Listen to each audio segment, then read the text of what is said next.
aspect. Then we'll do that. And same thing. It's not on the office. Took the- Possibly. Maybe look at. Yeah.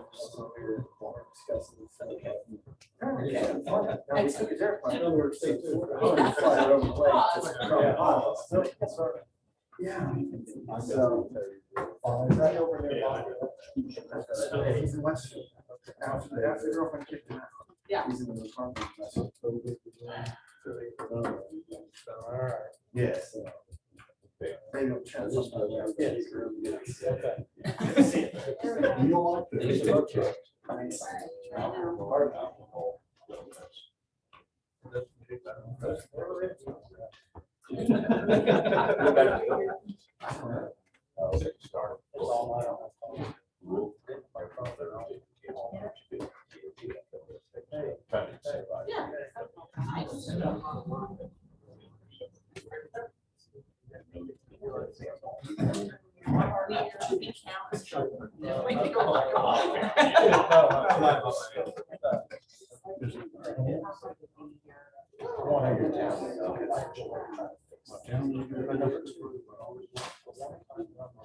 School starts so early.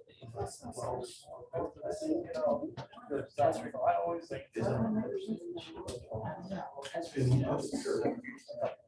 Yeah, the ninth is a Monday.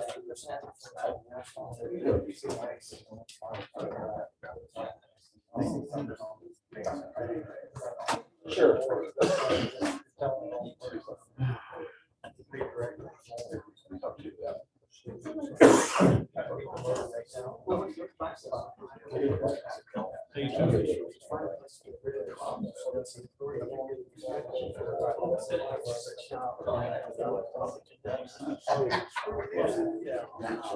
Yeah, we're gonna have first reading. Hello. George, how are you?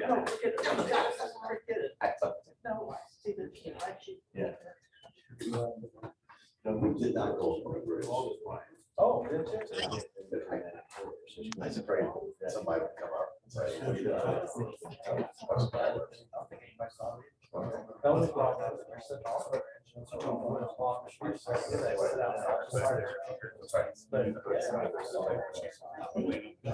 Outside.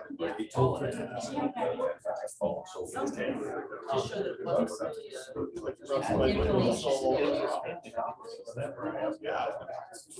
That we decided.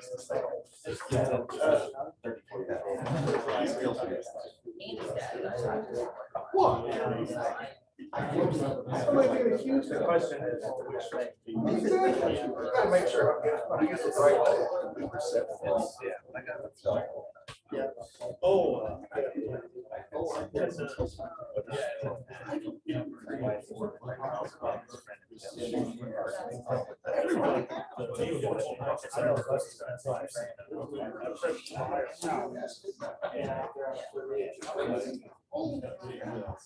We were down in Morrisville.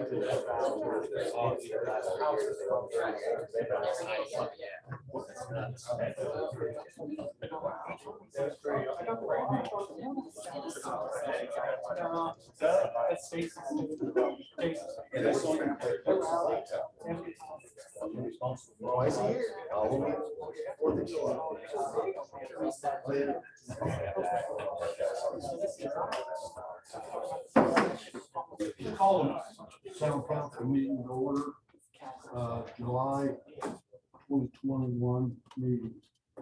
Take a moment of silence, please.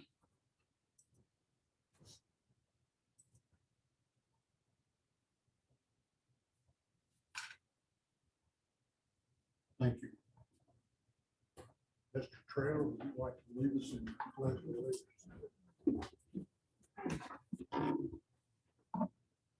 I pledge allegiance to the flag of the United States of America and to the republic for which it stands, one nation, under God, indivisible, with liberty and justice for all.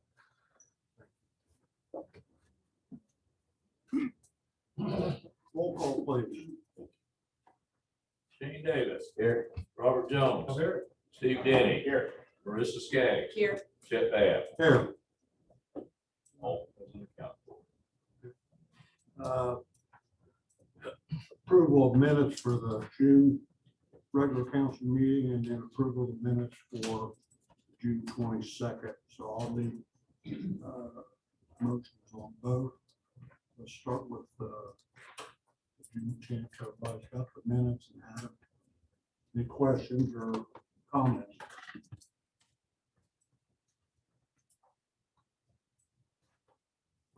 I'll make a motion to approve June 10th meeting. I'll second that. Yeah, I got a motion and a second. Roll call vote, please. Shane Davis. Aye. Robert Jones. Aye. Steve Denny. Aye. Marissa Skaggs. aye, Chet Bab. Aye. Minutes for June 10th are approved. Same with the June 22nd meeting. You've got the minutes.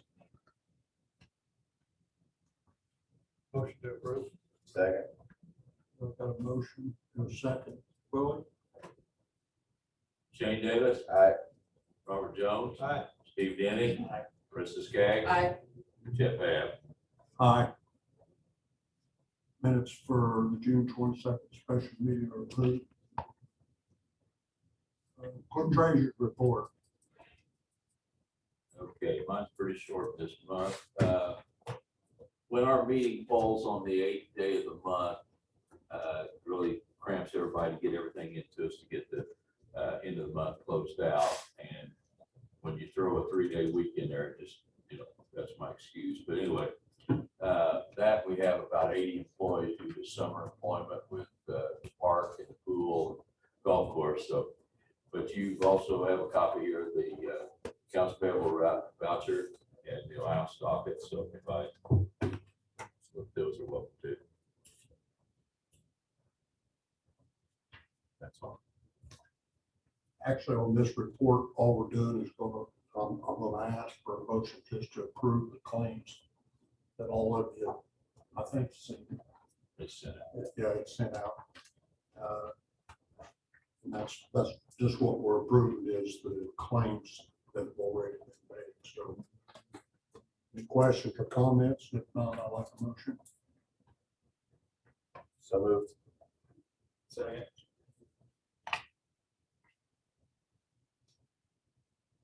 roll call. Roll call, please. I'm sorry. Shane Davis. Aye. Robert Jones. Aye. Steve Denny. Marissa Skaggs. aye, Chet Bab. Aye. Thank you, approved. We'll move down to the department reports. Chief Dodine. Good evening. Once again, another busy month for the fire department. From last year to this year, we were up 20 runs for this month of June. Last year, for the month of June, we did 53. This year, we're 73 runs. So we're on a record-setting pace once again for the fire department. We're also kicking into high gear our Public Safety Day, which will be on August 29th from 1 to 4. So we're in the planning stages for that.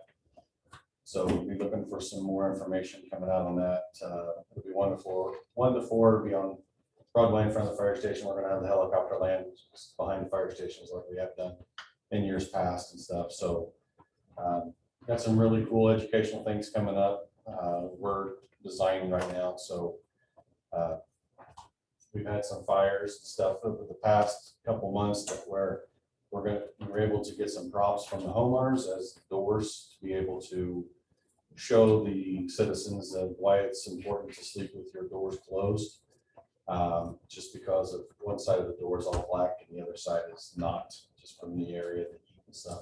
For the smoke, so we're going to have that on display and stuff like that. So we're going to have, they reached out to the state police, Pendleton Police Department, Sheriff's Department, Health Department, all the county agencies, emergency management and stuff to be here with us for that day. So should be an exciting day. Hopefully the weather cooperates. Any questions? The first question I'll get is a quorum. Absolutely. Absolutely. Absolutely. So they'll be there in rare form. Hopefully they won't have to cook too many hamburgers like they did during the June Jamboree. So I'll see. 12-5. 12-5. I don't think we can get that. It's a lot. Any questions or comments for the chief? Good All right, report. thank Thank you. Chris, real quick, are we gonna raise money for the bird camp? Yes, we're gonna still be doing the burn camp stuff here on State Street.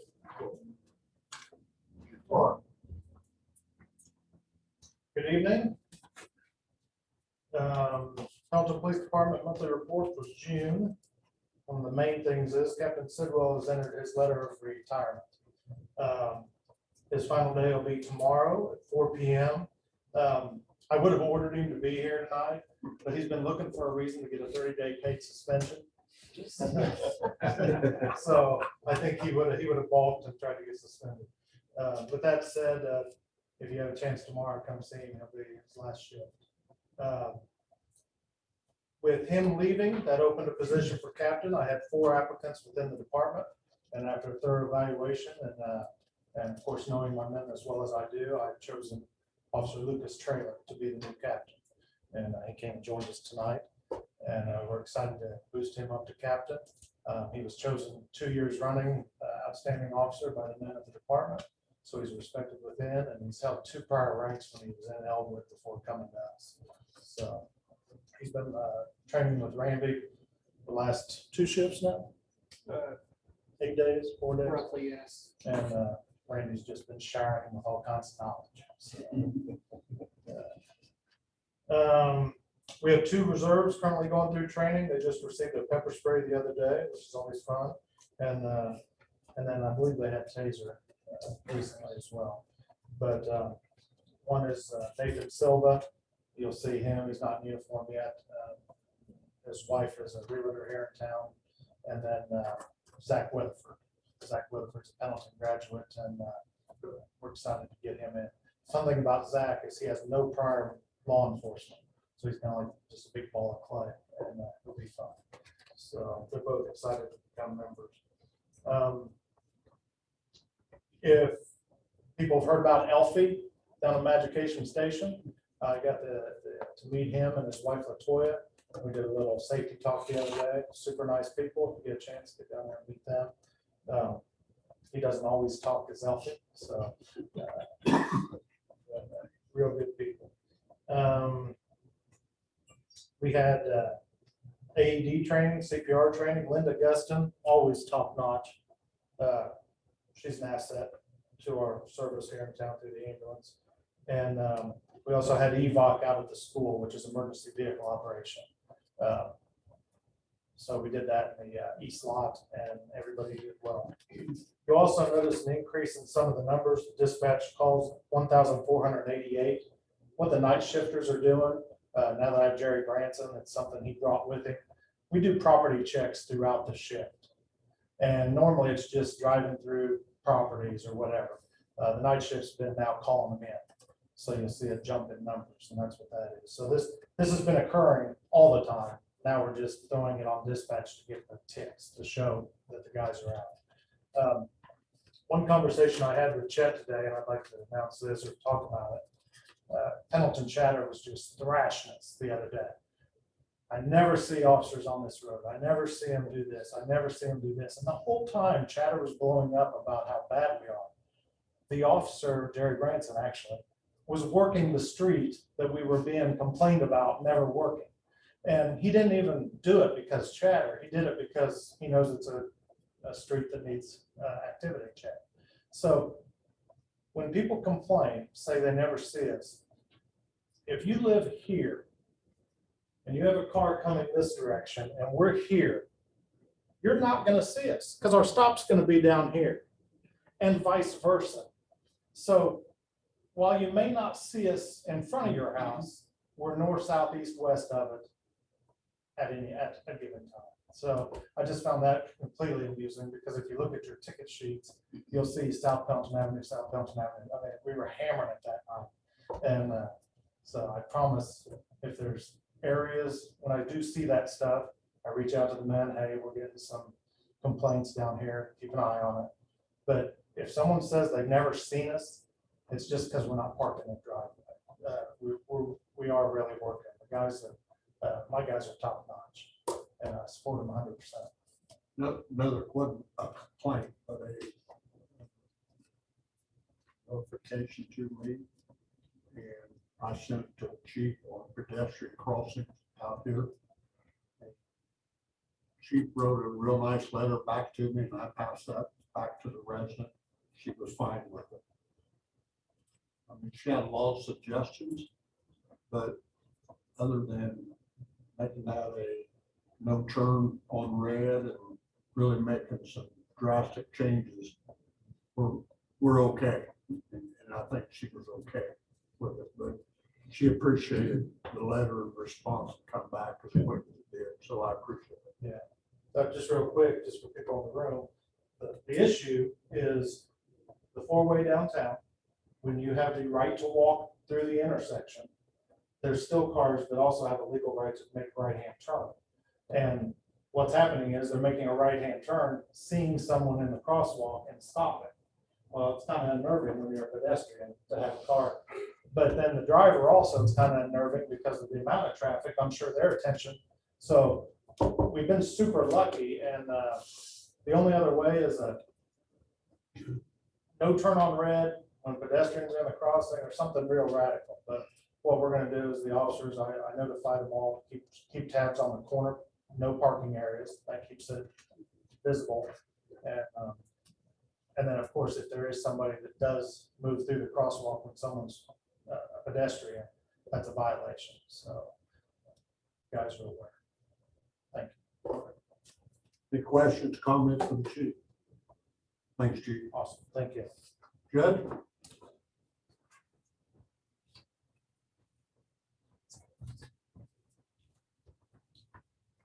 Maybe just two things that bring to light, are in front of you, just go over again if you have any questions about it.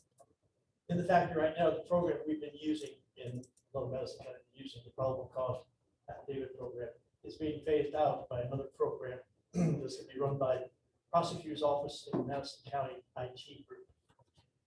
The effect on us, there'll still be a system out there for it, but over the past 11 years or thereabouts, that's been our baby, and the fact that we've been able to use that for some funding for the court at times. So that's to be changed. The other thing, it may cost money. Not to break the really too much yet because we haven't gone through it yet.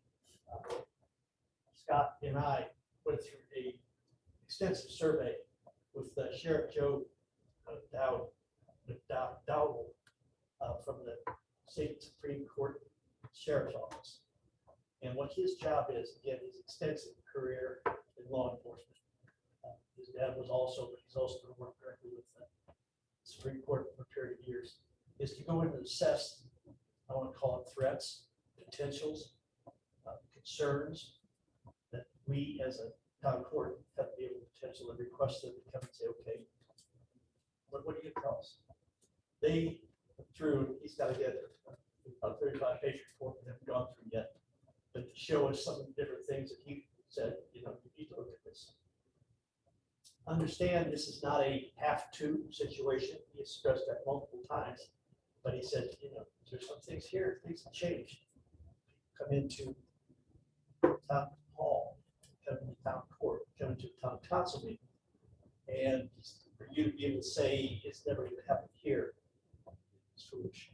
So bottom line is the fact you're going to see some more information. Stop by to look at this and bring more of us summarize when we find out what we think is going on.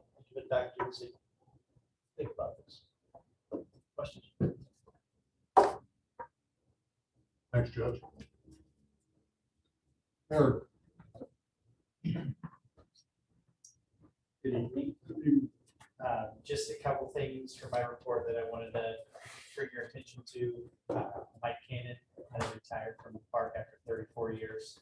So if you see Mike around town, tell him thanks for everything he's done for the park and other organizations throughout the community. And then we've had some complaints about the bridges that lead to the trails. The decking started to rot away on some of them. So over this next month, we're going to be closing some of those bridges to make the needed repairs to them, and we may end up replacing a bridge completely. We won't know that until we get into it, but just for people to be mindful that if the bridges are roped off, blocked off, closed, do not enter signs, they're there for a reason. We don't want anything bad to happen when we have bridges. So that's all I have. Questions for me? Thank you. Caleb. For the month of June, we saw another great month of vehicle construction, also remodel permits being pulled.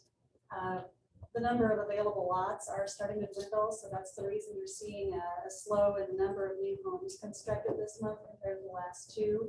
But that's expected, given the phase we're in with a few of the different subdivisions that are under construction.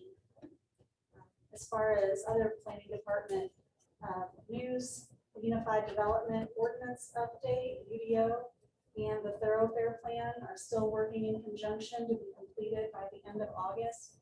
It might require a special meeting over the course of August at some point, but at this point, we don't know that for sure. The public drafts for both documents have been released. I believe the Thoroughfare Plan is going to be talked about more here under new business, but the Unified Development Ordinance draft will be made available on our town website as well as social media. And of course, if anybody needs a hard copy, they're welcome to come into town hall. I'm working on creating a little bullet point sheet, hopefully before our public open house on July 29th, which will be in this room between 6 and 8 o'clock. That's about it. Any questions or comments for Caleb? Thank you. Scott. Slides. So first I want to just spin off from what Kayla was talking about. So the thoroughfare plan, the road impact fee, access control ordinance, and the UDO, any one of those alone is enough to be a heavy burden to get that through for a planning department as small as we are, and they've been doing all that. So wonderful job with the team.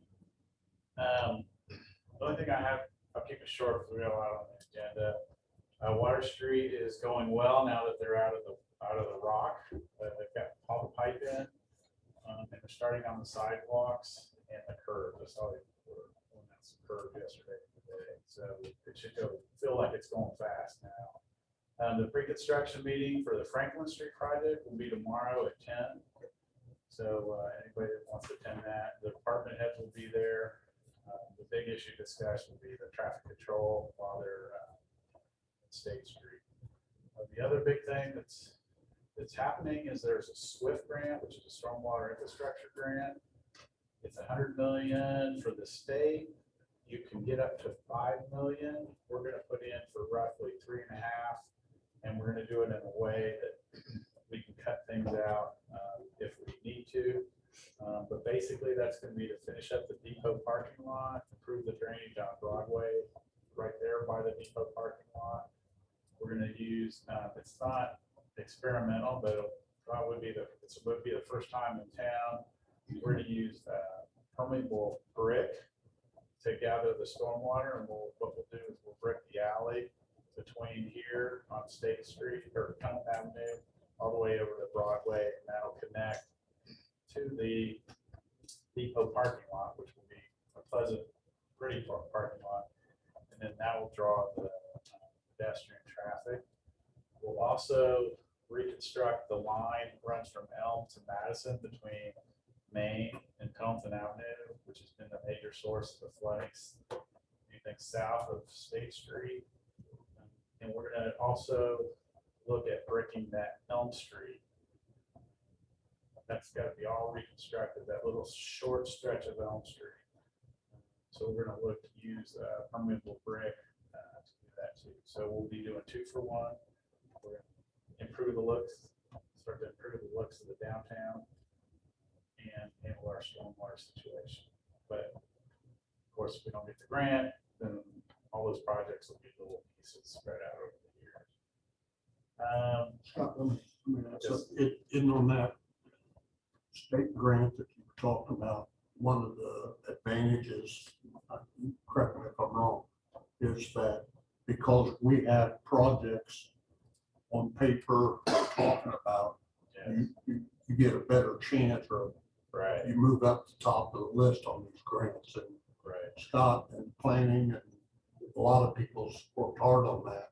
So that projects are already in the making, even if it's on paper. That's what the state wants. So that's a plus for us to get these grants. Yeah, you get extra points if you have projects underway. And by the way, we can retroactively go back. We will gather the stormwater money contribution by the town for Water Street and Franklin Street. So we get bonus points for that.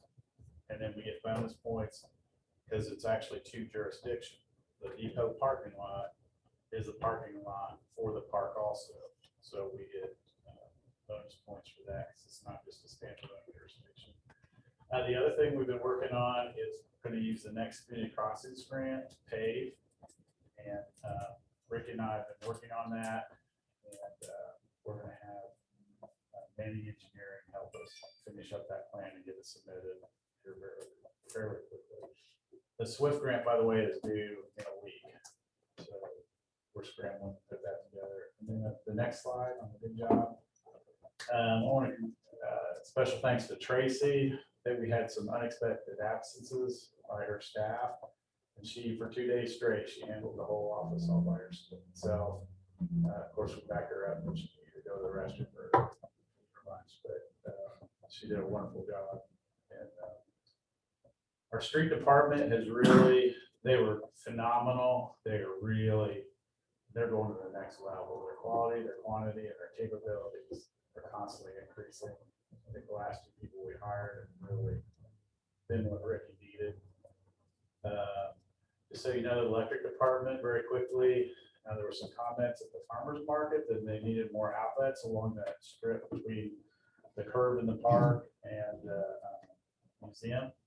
They added 3 more. There's 3 more poles there, and they added outlets to each one of those. And then they helped the parks department with when they had to replace the pool. And then water department, they came through. We had to relocate a line and during the Water Street project. And through Justin's persistence and the help of his 2 teammates, they did a lot of work and they were able to save $30,000. Initial quotes were really high and they did a lot of work themselves. And in the end, we were able to, we needed a contractor, but the work that was reduced down to was just $10,000. So phenomenal on their end. That's all I have. Questions or comments? Thanks, Scott. Yep. Moving to new business, I'm gonna move the agenda here a little bit, go down to the bottom on new business for Tyler Trust. And go ahead and talk, so that we'll sit here and listen to us talk about all that other stuff. Thank you. I'll pass it out. Made a few copies here, so.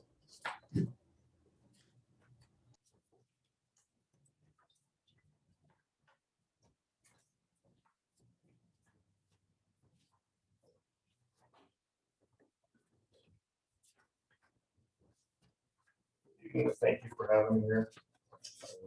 State, if you will, state your name, so we have certain record, please. It's Mark Johnson. I'm the CEO at Tyler Trust. So coming before you today to request some tax abatement assistance with this, as we're looking for a new building that we're looking to add on for us. So first, a little bit about Tyler Trust. We've been based out of Pendleton since 2006 and in our current location since 2016. For those who don't know, we specialize in building aluminum truss for the live events industry, and we are recognized as one of the world's leaders in our services. We have our customer base extends not only in the United States, but all over the world. And our products appear in some of the best well-known venues that you all might have heard of before, anywhere from Disney to Broadway to Dallas Cowboys Stadium. And our products are used by several of the top performing artists, ranging anywhere from Garth Brooks to Elton John to AC/DC. So our trust, what we build, basically they're using it up above head, and the lights, the speakers are all hanging from those. That's what we're building. So we not only do concerts, we also do Broadway shows. We also do a lot of these conventions where they set up a large convention. So that's what we try to do. So we are looking to, the next page there, we're looking to purchase the former Capital Machinery building. It's current home Capital Machinery there on Angle Road, right across from the high school softball field. It's 24,438 square feet. We're looking to purchase that and add on for us to be able to expand our business. And the last page there kind of talks about a little about what we're looking to do. We're looking for a capital investment of roughly $3.5 million that we're going to be putting in. It's going to increase our capacity, so allow us to double our sales from a record year of 2019. Obviously, last year our sales were completely decimated because a lot of events wasn't happening, but we're looking to make a lot of improvements and bounce back. Projections for next year will exceed 2019. They're already on pace right now as businesses start to return. The last couple of months, if we can continue that, we'll continue to exceed that. Our investment will allow us to add 33 more employees, with the majority of the workforce being skilled trades, being certified welders that we're looking to bring in, along with adding additional management staff. This will increase our annual wages, additional $1.8 million on an annual basis.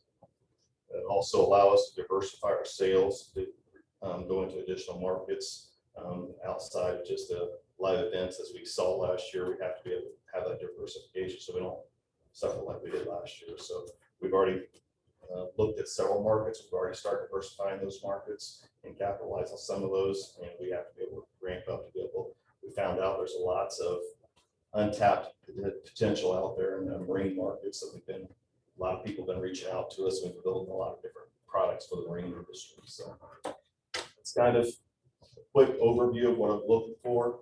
I'm open for questions.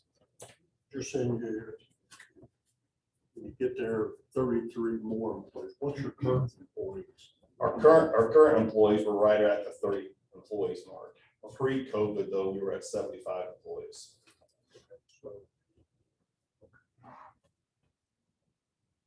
And that basically, that 33 will be on top of, once we get ramped back up to that 70, so we'll be over 100 employees is where we'll be at. Okay, that was my next question. Yes. We are aggressively searching and hiring right now for our existing business. We had to lay off several employees, obviously, during last year, and we're struggling to fill those positions back right now.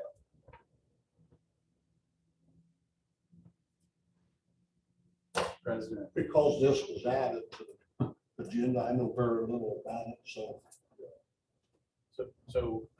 I was going to suggest that the town attorney can talk about what is going to happen, what needs to happen for. Sure. Tax payments are available for both real estate and for personal property. Indiana still has a personal property tax that may bite a guy like him pretty hard. I don't know if you have a personal property tax return that's significant or not, or if you're in the. I don't. Okay. The owner of our business does. Okay, yeah, the business is fine. Yes, Yeah. yes. Yeah, so there are abatements available for that. Traditionally, there's a 10-year abatement, which 100% of the tax would be abated in year one and 90% year two, and it rolls off all by the end. That requires an ordinance by the town council, requires a public hearing, notice, things of that nature. So it can conceivably be done as early as the August meeting. And for the public hearing, we might have to drag someone from the company back to talk, kind of like what you just did, do it again. But there's also the state has certain categories in an attempt to rejuvenate buildings that are currently out of use. There's a special kind of tax abatement that I want to learn more about before, and I'll send it to these guys too to look at. That's a little less on administrative costs that they may be eligible for. I'm going to review the requirements, but it's better for the town and better for you if it fit. So I'll send that to you guys. But ultimately, it's a petition filed for abatement by the company. Gets put in the form of a state form, which is an ordinance. And the town council can either grant the abatements or deny them. And I say abatements because generally a company like this, you have a real estate abatement and a personal property abatement. They're two different ordinances. And then if we go the traditional route, once a year, there's a compliance hearing in which we invite them to come back and show that, because they're going to make certain promises. If we're going to have real estate, we're going to buy real estate this amount, we're going to have this many employees and this and that. And you'll just confirm and talk to them and make sure that they're doing what they said. You don't want to give them an abatement. If you could pull the abatement back if they cut down to one employee or something of that nature. We hope that doesn't happen. But the state statute requires that these abatements be reviewed once a year by the council. Usually it's just to check the box. Yeah, good job. Keep going. Does the abatement, you know the number out, if 10 years, does it have to be for 10 years? No. Okay. I won't clear that. You have a lot of room to play, and we'll talk about that. Okay, okay. Lot of times, people will, council will talk to themselves about abatements. I used to be dead against it when I was trying to bring some business out here to the business park a few years back. And I learned a good lesson about it from a very successful business guy in Anderson.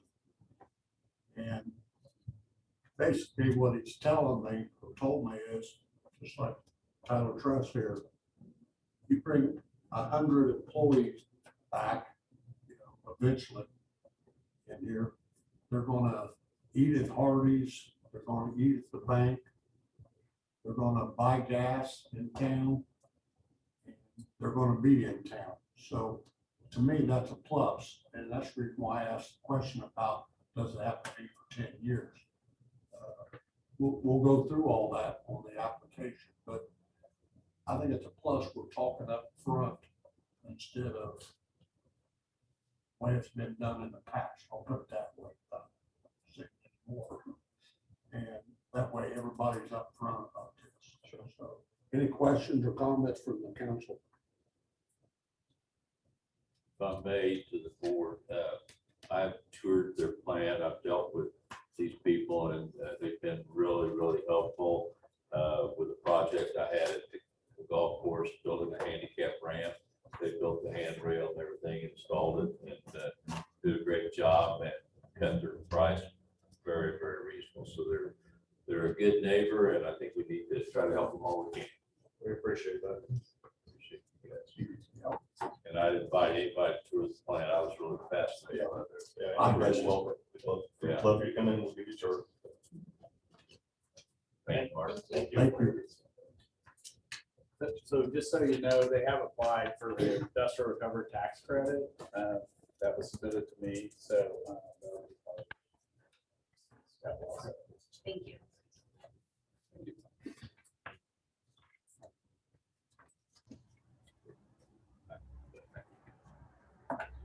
Okay.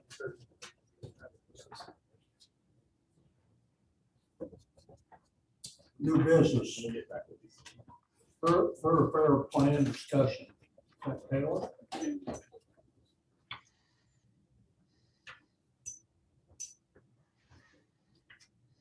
So tonight we'll be introducing the thoroughfare plan draft, and Brandon Kendra of Madison County Council of Governments is available to lead us through this section of new business. So I'll let him take it from here. Yeah, good evening, everyone. I'm Brandon Kendra from the Madison County Council of Governments, and I'm the project manager for the Pendleton Thoroughfare Plan. The final draft document of the Thoroughfare Plan should be located in your Google Drive folder. I also want to point out an email I sent to you all yesterday. This email provides another link to access the final draft document, but more importantly, contains a survey for the prioritization of action items within the Thoroughfare Plan. If you all could take the time to rank the action items within the 4 timeframes before the end of July, that would be a huge help. I want to point out 3 items about the Thoroughfare Plan draft document. First, you'll notice an update to most of the images and maps. We have added all of the outstanding graphics needed for the analysis portion of the document. If the images or maps appear unclear or fuzzy, it is because of the size of the document, but we will get that fixed for the final thoroughfare plan adoption. Second, after the recommendations from Plan Commission members and town staff, we have moved establishing a thoroughfare fund and the collector system planning program to the immediate timeframe, which is ongoing to a year. And the North Heritage Way Extension project has been moved to the medium timeframe, which is approximately 4 to 6 years. We will continue to work with town staff to establish the thoroughfare fund immediately after the adoption of the thoroughfare plan in August. And then my third and final point is that the document will not be in its final form until the August 4th Plan Commission meeting because of the in-person public workshop that is to take place at the end of July. The joint thoroughfare plan UDO public workshop will take place on Thursday, July 29th from 6 to 8 p.m. at Town Hall. The main goal of the public workshop is to allow the public to view both documents and receive feedback on the prioritization of action items for the thoroughfare plan. The meeting will be set up as a gallery-style open house where the public can visit different poster boards that explain different aspects of the Unified Development Ordinance and the thoroughfare plans. Getting the word out and your attendance at the public workshop would be a huge help to our success. We are excited to showcase both documents to the public, and we will continue to advertise the public workshop throughout the month of July. And you will be receiving emails from myself close to the public workshop meeting date, just as a reminder. So are there any questions about the thoroughfare plan, final draft document, or public workshop at this time?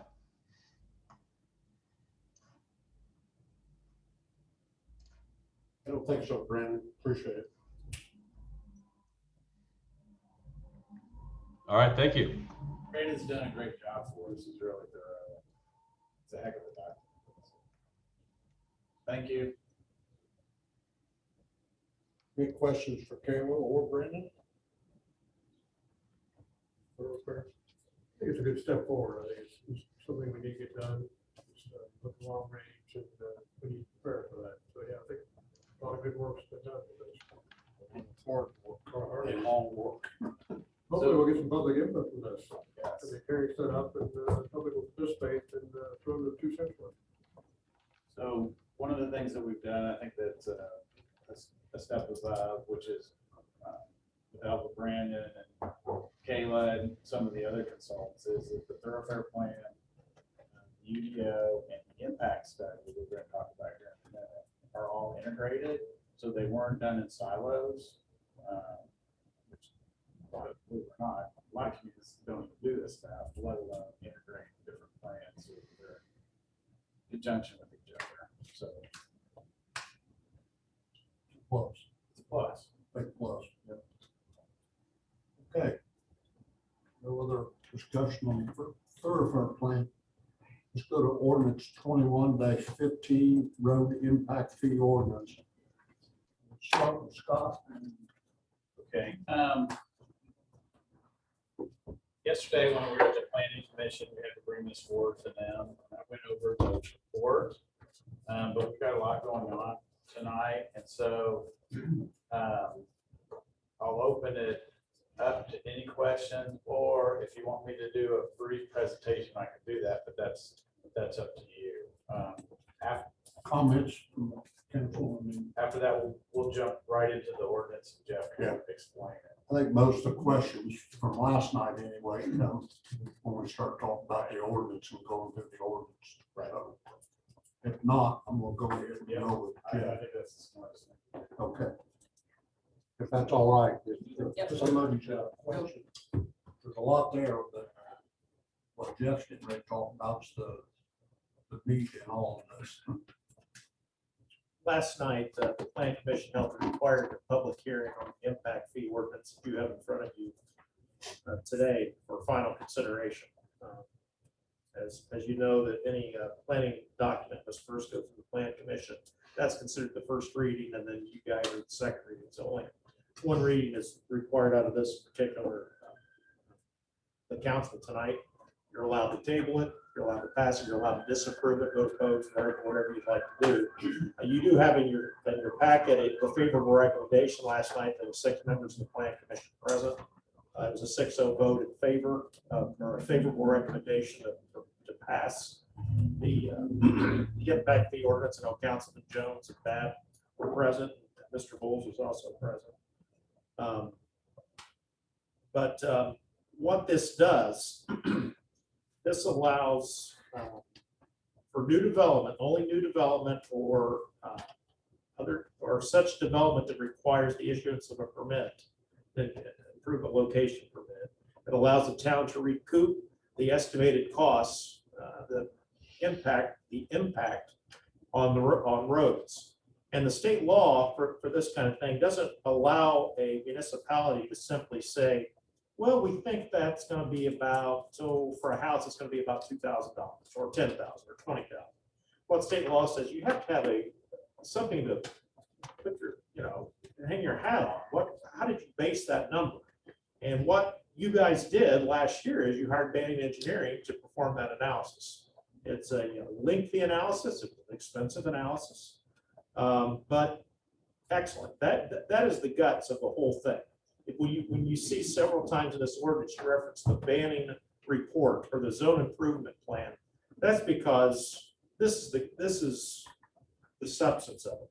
The ordinance itself that I drew up just keeps referencing that over and over and over. We're adopting this, we're adopting the law, the state law that allows impact fees. I'll just kind of do what I did last night. I know it might be a little bit boring for you guys who were here last night, but I'll just kind of go page by page through this, starting at on the second page where it starts now, therefore be it ordained. One thing to keep in mind, by state law, these type of ordinances automatically repeal or must repeal within 5 years after they are adopted. And so it would be best practice in about 3.5, 4 years from now to hire another study. The reason for that's pretty clear. The state doesn't want a town to base its rates on old data. Get new data, pass the ordinance again. The other municipalities I've looked at, they every 5 years. I haven't seen anybody put an impact fee in place and then later said, well, we really don't need that money. We'll just forget about it.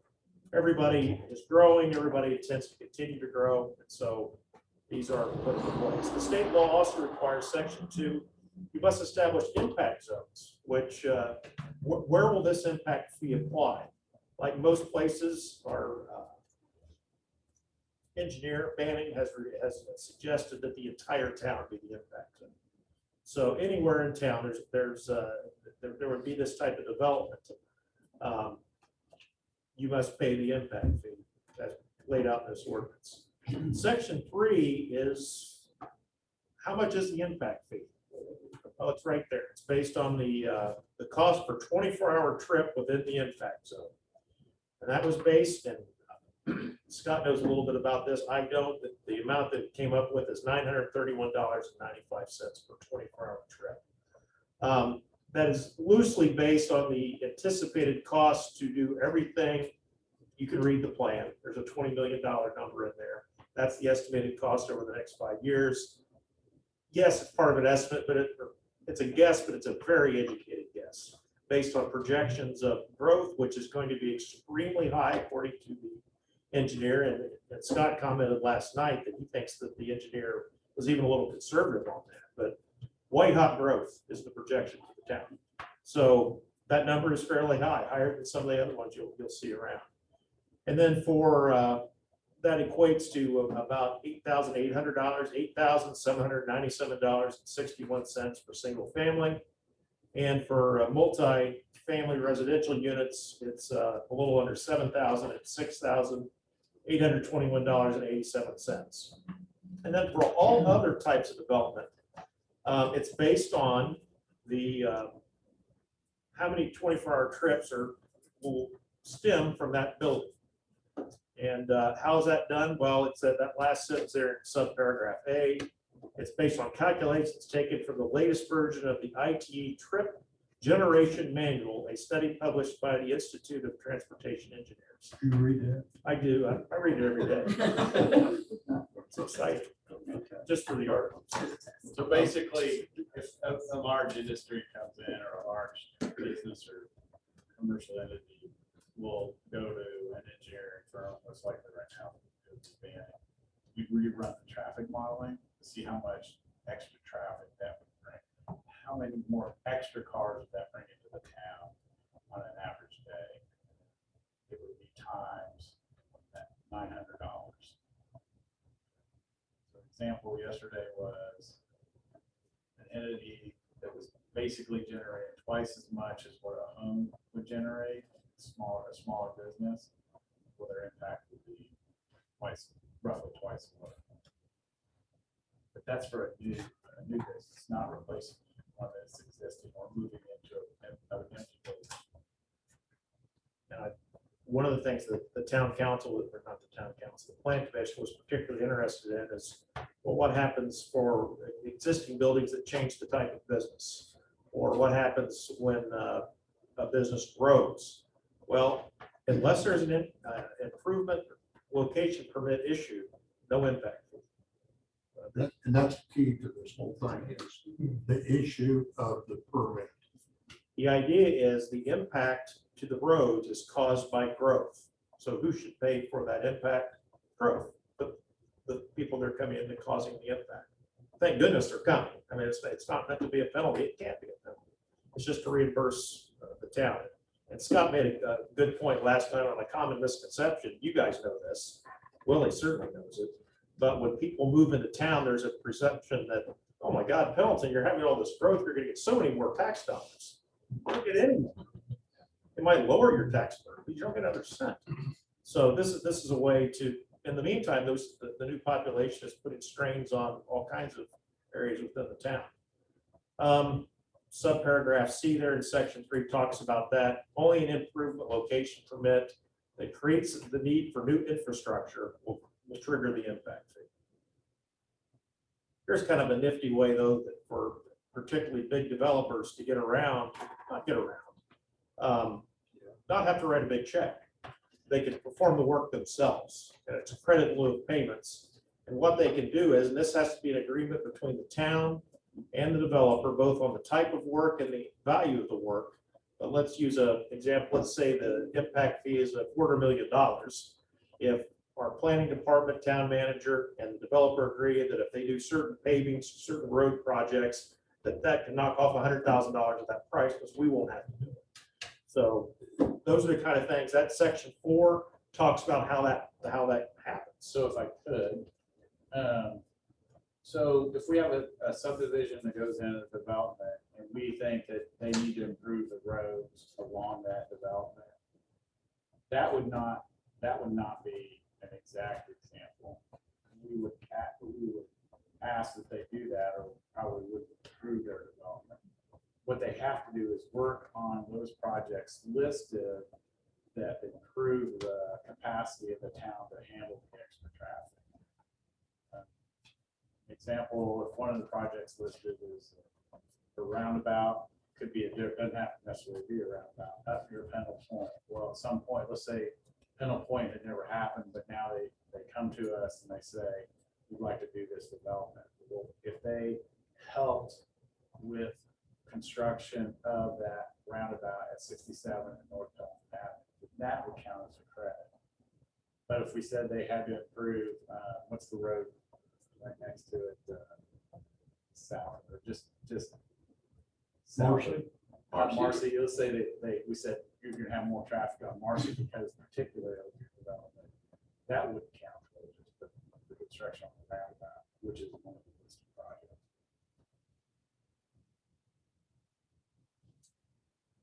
Go ahead. Yeah, and section 5 talks about, well, what does this impact fee do? It's due at the issuance of the structural building permit. It's not due necessarily, although we'll talk about that here in just a second, not due at the time the plat is submitted or anything like that. It's when you pull the permit. If it's over $5,000, however, you can see in there that the state law requires that we offer an installment plan. And the installment plan, Scott and Kayla and I kind of put our heads together and I listened to them and we came up with this. First off, when I'm talking about the installment plan there from page 4 to page 5, paragraph 1 and or pretty much all of it is derived from state statute. The maximum you can request up front is either $5,000 or 5% of the total fee, whichever one's higher. You get that right up front. Then your second one, you can't request anything more for a year.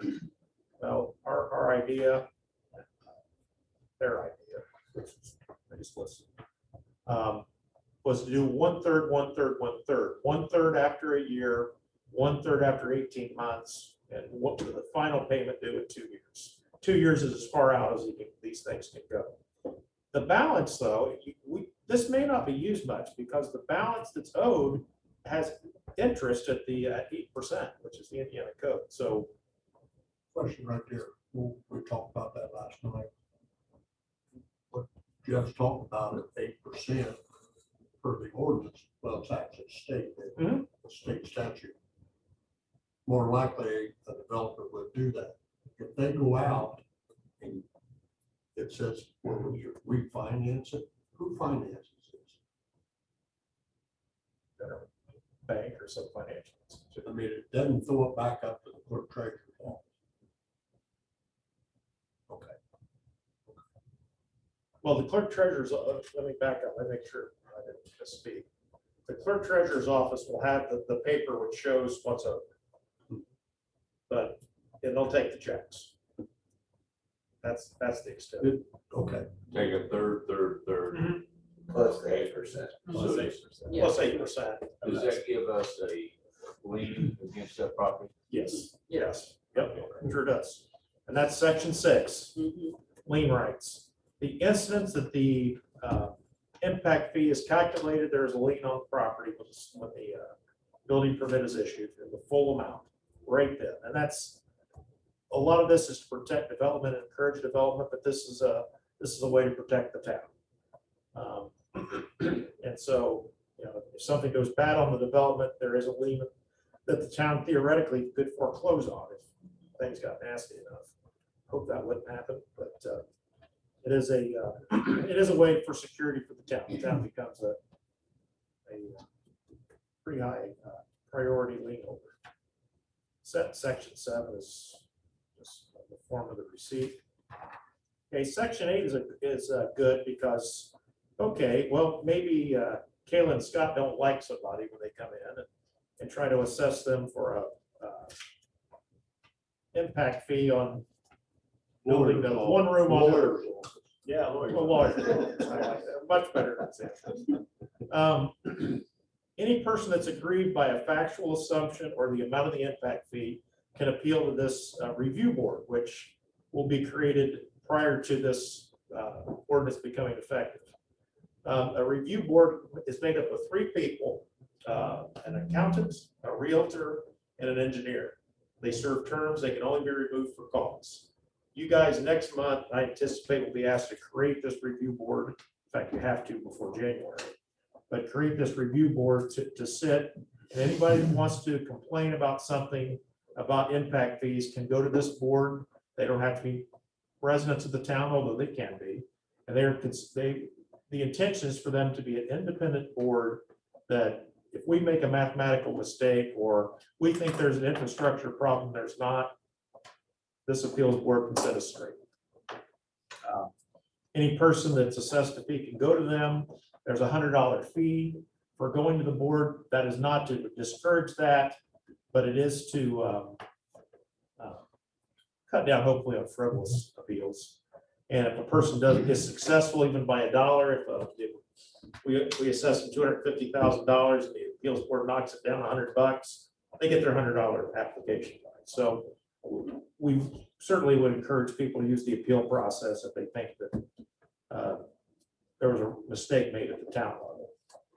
And subsection C on section 8 talks about if a person asks for the permit and they think there's a mistake in this, in the calculations that we made, we can't just hold the permit until they pay it. They get it, and then they have 30 days to complain to the board or pay it. So they get a little bit of a float there. The lien attaches immediately. So there's that, unless it's $1,000 or less, which we can require or they can immediately initiate an appeal with the appeals board. Scott just mentioned that these things you're seeing tonight were not done in silos. They certainly weren't. The coordination that goes on between those two and previously Rachel and the rest of the town officials is unique than anything I've ever seen. Section 9 talks about the Road and Street Thoroughfare Fund. This is a fund that gets created, and the money that comes out of that fund will be used to pay for roads that are in compliance with our thoroughfare plan, which you will adopt as well. So the money that you're gonna get out of this impact fee can be used only in the ways you described. So you're the puppet masters up here when you're doing the creating the ordinance. Congratulations there in subsection B to the clerk treasurer, who is designated as the town official responsible for acting upon refund requests. The section 10 talks about it just pretty much makes sure that we only spend the money on projects contemplated by Indiana law. Another thing is that the money must be spent within there must be progress made toward the project within 2 years. Does it have to be complete? No. And if Lord knows this town knows it, that if there's a natural disaster that would slow down the process, you get extra time. But what you can't do is sit there and twiddle your thumbs and gain interest on them.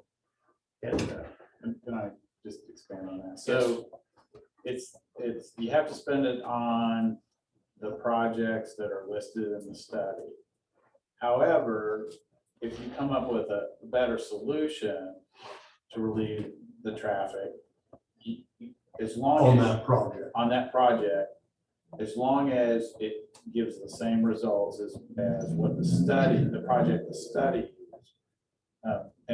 Let's go back to the one example. For example, he picked a roundabout to solve the problem at North Pendleton Avenue and 67.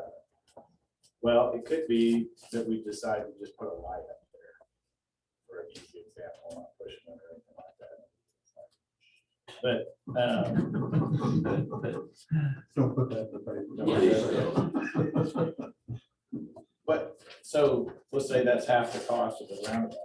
So we put in the stoplight that would check the block. Okay, they completed that project. So as long as it meets the intent of the original project, you can change your project. It goes back to why this study that Manning done, even though it was, as Jeff was talking about, very expensive.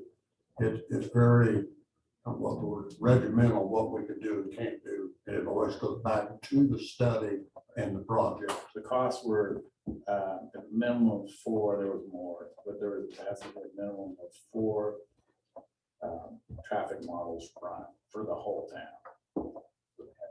And at each intersection. Traffic counts, all sorts of things. The section 12 just talks about that we are adopting the Indiana code for impact fees, and that if there's any requirements that procedural requirements that are absent in our ordinance for whatever reason, the state law would break any ties. If the state law conflicts with this ordinance, we're adopting the state law. Section 13 is something you should be aware of, that this ordinance can only take effect at 6 months after passage. I've taken the liberty, put 6 months from today. We pass it would be January 8th. This ordinance is recorded. This ordinance when it becomes recorded, it's considered to be prima facie evidence that everyone is on notice that comes to the town of Pendleton that they're going to have to pay these fees. So they can't, well, I didn't know. It is recorded and people are going to know anyway. I think that's developers. These are not new animals. These are developers are aware of these things. I think the only surprise would be that there's not one yet. I understand the town's been talking about it for a while. Sections 14 and 15 are lawyer garbage. But that I'm happy to answer any questions that you have. Talk a little bit about this. The money has to be used in 2 years, you said last night. You have to show progress toward the allowed use of the money. So doesn't have to all be gone, but what a developer can't say truthfully, this would get us in trouble. Well, I paid you this $100,000 at 2019, here we are 2021, you haven't done a thing. No, we've done this, this, and that. As long as we've done this, and that, even if there's still some money available, we're okay. It's not a super strict thing, but it's just prohibiting a town from, or the city from just sitting on their tail. Yeah, just waiting for a really big project. The thought is, if they're paying a development fee or an impact fee, use it to help alleviate the impact. So the beauty of this is, as you know, NDOT's expanding 67, adding an extra travel lane as it comes through town out there, 36. So the wisdom of Manning, this was their idea, I regret it, is that they listed the town's contribution on that project that would improve the traffic flow. So that's going to happen in construction this 2023. And so that's probably the first place we'll look to use some of this money is to contribute to that. We're worried about finding money to contribute, but now this impact fee will solve that. So that'll be basically putting up some medians in certain places to increase the traffic flow. It's the second highest traffic count right now.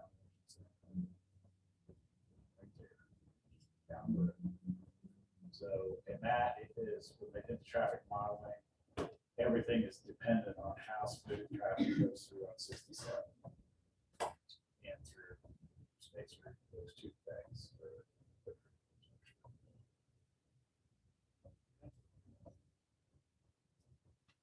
Don't worry, we'll be using it. One thing, Jeff made a comment, and I think Scott did too, about how long we've talked about this. Okay, and it's not only the hard work that a lot of people put in on this and how everything, everything has to coordinate together to get to the point where we're at tonight. And this impact fee is very important for the future of the town. And as Jeff just said, developers are going to be aware of what we're doing. And it's not going to be, it's not going to run anybody out of town not coming down to build houses. Okay, yeah, it's a lot of money, but they understand, and the study backs it up, that if we don't do this, you won't get people in town. That's what it boils down to. I think Scott last night said, when we were talking about the dollars, the impact dollars have to make an impact on the developers. And there's clauses in this where the staff can negotiate different things, like Jeff talked about. It's $250,000 impact fee. Well, you do $100,000 worth of road improvement or whatever. That's to get them in here, and it helps the town, helps the developer, and we keep growing at a steady, controlled, I like to call it, growth. And we've come a long way. Any other comments or questions? Really, the question came up last night, which big question that Carol brought up anyway, about a small business that this year they want to build something out towards the interstate. To do that, small town, we want to encourage economic development, business growth, those kind of issues. Question revolving around as far as the fees that might be attached with that. Say you're talking about business, a restaurant, for example, what kind of traffic flow they would anticipate with that? Can you get these fees, what kind of impact, for lack of words, would that have on the decision of that business built? It can be potentially cost prohibitive for them to build that, or maybe a chain operation could absorb that cost. Where an individual may have the challenge for that, and they walk away from the project because of the fee cost for the anticipated traffic for that particular business, whatever it may be. The question was very valid concern is how do you address that, because we don't know the restaurant versus a hair salon, lawyer's office, the traffic flow, and then you build that lawyer's office, and they go pay a fee of whatever it is. 3 years later, they sell that to some other kind of business that has a whole lot of traffic flow to add on to it. It's changes or within, how does that play out in fairness to that? So, That's a tough. yeah, so It's a tough. the first thing you'll do is ask the question, will this have an impact on our traffic? Is it gonna generate more cars on an average day?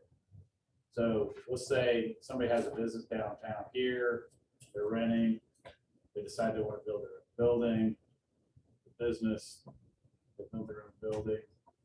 You could, if you felt like, okay, that's just a business relocating, they're not gonna generate any more customers, they've been in business for 20 years. Is that really an impact? Are they generating more average trips? Well, the answer actually is no. So we would go through that analysis. Now, if it's a business that's gonna triple its size, and it's gonna have 3 stylists, they're gonna go to 12. Now, oh, well, maybe there is gonna be an increase in traffic. Interrupt you, just brought up the point there. Let's go back to the stylist. Okay, to go from 3 stylists to 12. If I And they're open up moving to a new, they're building a new building. and they're building a new building, that's what I was trying to get at. That's got to be said in this statement, that they're building a new building, not just moving from one building to another building. Goes back to what Jeff said in our ordinance. It's when you issue that building permit, that kicks in. So you have a lot that had a house on it 4 years ago, it burned down, now somebody's building. That would not be.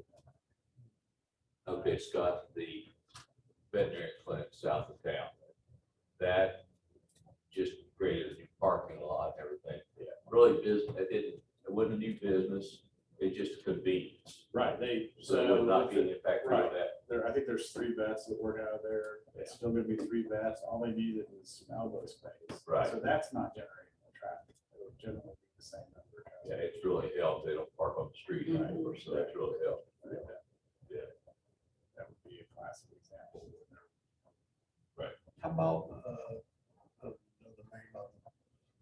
Where Bigby's is that area, if, will that change? No, because you're not getting a building permit. No. Okay. Answer no. So if they get it for, Outlots though.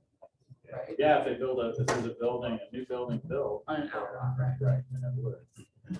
so let's say the restaurant here goes out there, doubles their square footage size. They're gonna pay the impact fee because it made their square footage bigger. No, only if we think it's gonna impact increased traffic.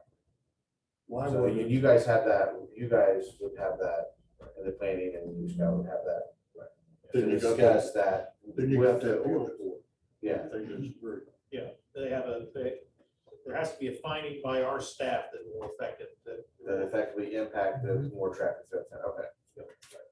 But why, if you were a business person, I'm gonna say this, why would you build a new building if you didn't think it was going to increase your business? Well, but that just did it. Well, that's true. They didn't have enough, but you want to comment about, go ahead, what you were gonna say. Well, we do have to consider remodel permits as well as additions to existing buildings. If it's determined that those are connected to a use that is going to cause more traffic, that would result in potentially a partial impact fee. Right, if his law office changed from being a law office to a venue for rock concerts. Yeah. Jed, you were talking about why you build, good example, McDonald's. I mean, once in a while, they'll tear one down, build a new structure. General Motors does it all the time. They'll take a dealership and make you build a new building. you know, there's no guarantee it'll increase your business. Won't hurt Okay. more people, it's just demand. So something like that would be, So the concept is, you know, there's no de minimis impact when a house goes up. But when if it's 1 out of 1,000 homes going up in that one development, if you think about it, it's really the development that is causing the impact. But we do incrementally having the impact be paid to the town as they build their home. And it's calculated. So de minimis situations, believe me, it's gonna be expensive. It's gonna suck up staff time, because every little thing we're trying to attract new traffic on, we are not gonna do that. Staff thinks that the impact is insignificant.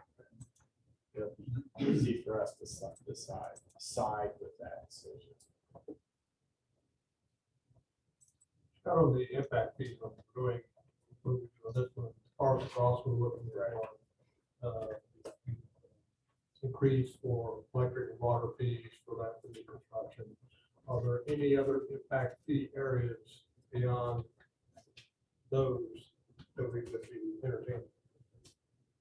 You can do, I think, you can do an impact for sanitary, which would be us.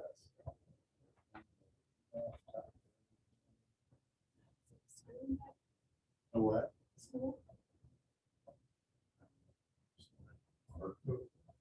Park, bridges and roads, I'm pretty sure, sanitary, I think is one, and there might be, but it's either water or stormwater. Can't remember, but, you know, we do a system impact fee, so, for our water and electric. Is waste district, what do you want? I don't, I heard of it, I don't know. yeah. Find out.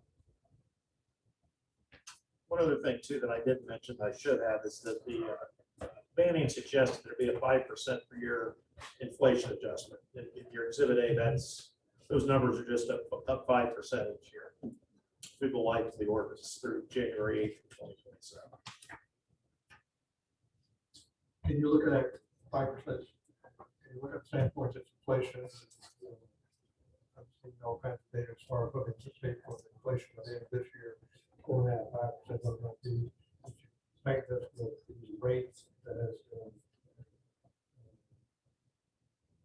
provided by the federal government, say 5% or 2%, 10%. We could tie it to an index. Okay. If we tied it to an index, it would have to go back to planning commission. That'd be a significant issue. This is, that's it. Yeah. For 5 years. Yeah. 5 years. And this was baked, this came from the engineer. If it's in 5 years, we could certainly change it. Mhm. Yeah. Or we could, whatever. Or we you want could to do. index it. Yeah, absolutely. Any other comments? If you're taking public comment. I can't hear you. If you're taking public comment, I've got a comment.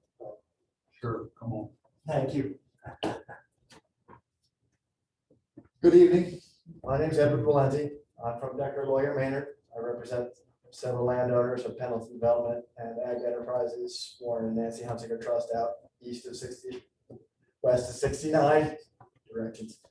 And we were here last night as well, and we are concerned about the procedures following the passage of this particular ordinance. As Jeff noted earlier, there has to be a plan commission reading and approval before this ordinance can be passed. And the facts on the ground show that the plan commission is not in compliance with state statute regarding its membership composition, which means it is not fit to render a recommendation yea or nay on this particular item.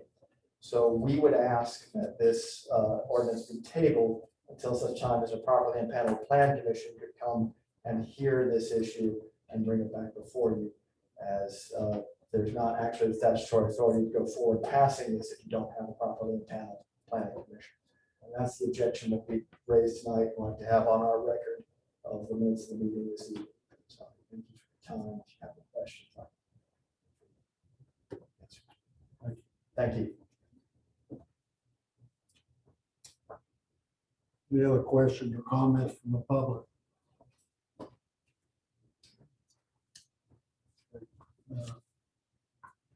I'll make the motion. Could use the word. Yes, I think it's been better. I'll make a motion that we approve ordinance 21-15 road impact fees. I'll second that. Will, Shane Davis, Aye. Steve Denny. Marissa Skaggs, Aye. Bob Jones, Aye. Chet Bab. aye. Ordinance 21-15 is approved. It's in January. Thanks. Hard work on it. Yep. Good job. Okay, next one is ordinance 21-16 access control ordinance. Carol.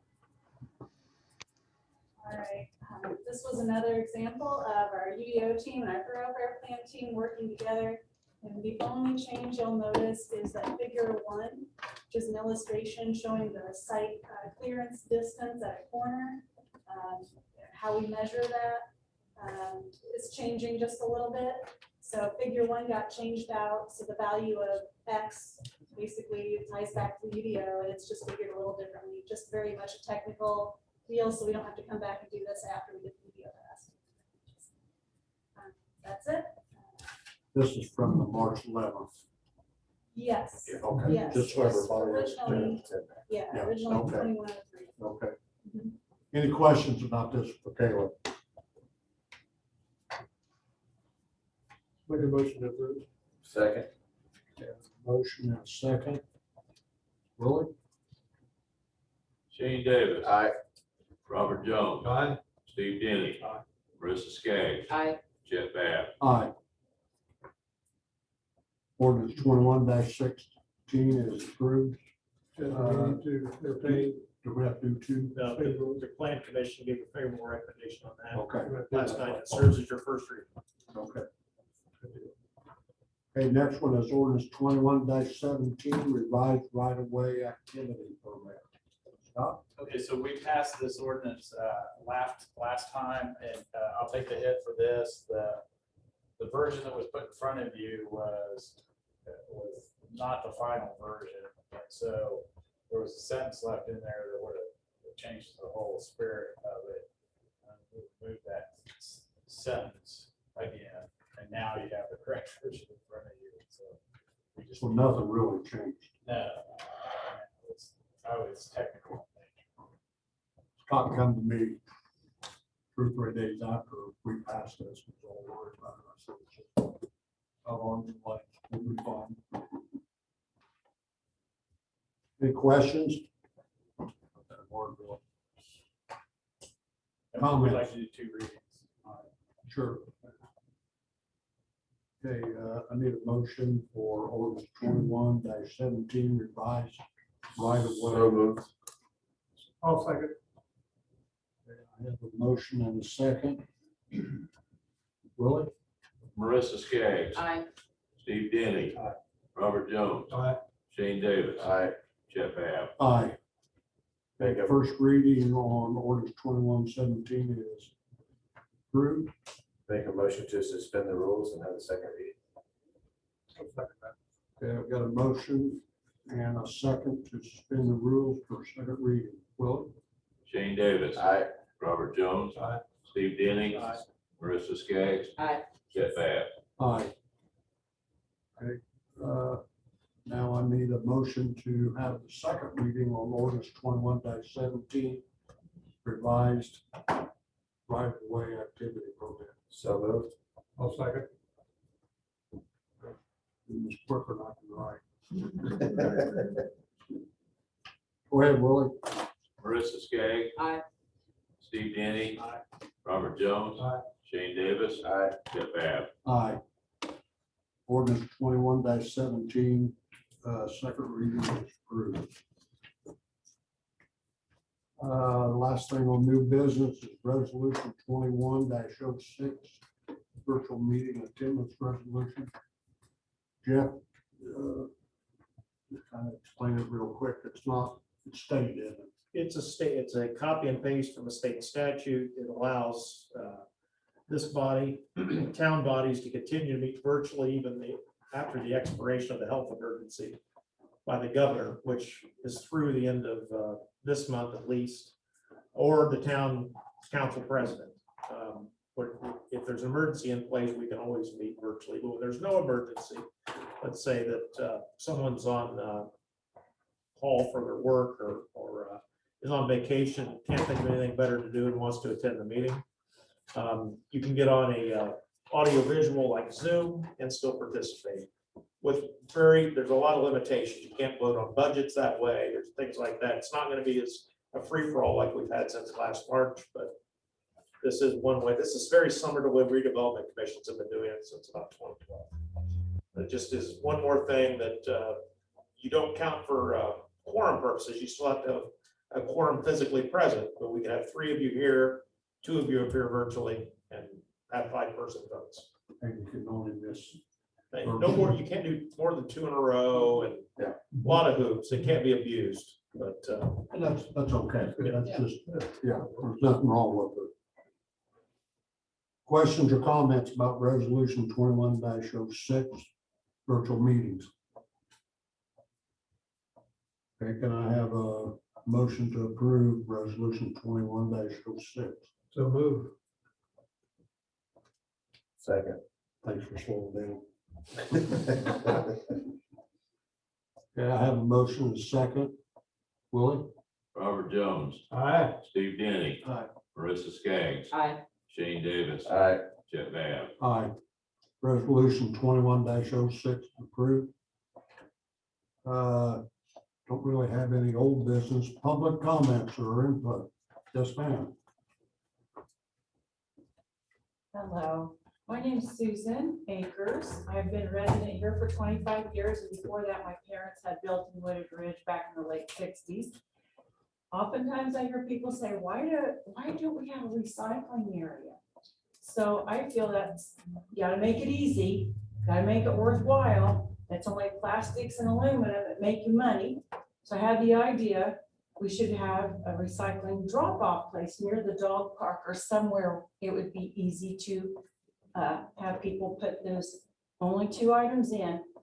And the director of the recycling center in Madison County by Mounds Road said she thought it'd be a good idea. She would think about working with Pendleton if it was approved by the Madison County Commissioners for this area. I believe it was Kelly Gaskell and Darlene Likens that I would contact to further this idea, or to at least get a conversation going on that. And I wanted to get feedback, or at least ask you all to think about the procedure, or who I would need to speak with, to perhaps get our parks department involved with the proper people from the Madison County Commission to have a recycling bin. They would actually be in charge of coming to get the items. Again, the only things that make money are plastics and aluminums. So thank you. And I'm not sure, questions? Yes. Can you give, you don't have to give it in the public, but leave your phone number so we can contact you? Yes. And Yeah, I'll get leave it. it with me. Yeah. Actually, not the park department, if you want. If you want to talk to me. It may end up being in the park. Okay. And I'll just give Yeah, that there may to be you. another But we location. need to just There may make be sure another location that's we better. follow up, Right. see what we can do. See what we Scott? can do. Scott will follow that up, Thank you. okay? So. Thank you. Thank you. Thank you.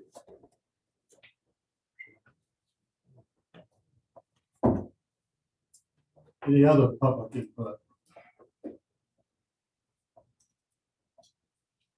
Meeting adjourned, longest meeting we've had this year. Yeah.